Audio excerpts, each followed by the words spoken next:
हे श्री माँ, आप महाराज जी की आध्यात्मिक शक्ति हो। वास्तव में आप महाराज जी ही हो। आपने महाराज जी के भौतिक लीला समाप्त करने के बाद सभी सगुण लीला के भक्तों को संभाला। ये बात सब जानते हैं, पर वास्तविकता तो मैं बताता हूँ। आप हम निर्गुण लीला के भक्तों की माँ हो।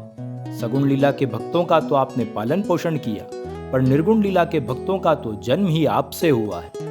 ना आप महाराज जी को मंदिर मंदिर या आश्रम आश्रम में बैठाते, ना हम लोग महाराज जी के भक्त बन पाते। हम निर्गुण लीला के भक्त तो ऐसे ही आए संसार में और ऐसे ही चले जाते। भक्त तो बन ही ना पाते, जो आप हमारी माँ ना बनती। वास्तविकता तो ये है कि आप हम निर्गुण लीला के भक्तों की भक्ति की जन्मदात्री हो।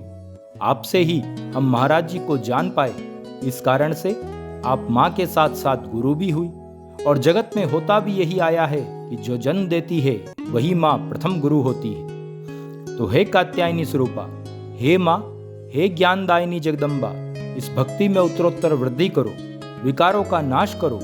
जब हम जीवन पूर्ण कर महाराज जी के पास जाएं तो उनके सामने जाने लायक बना दो। हे माँ, सगुण लीला के भक्तों को पाला, निर्गुण लीला के भक्तों की हो जन्मदायिनी।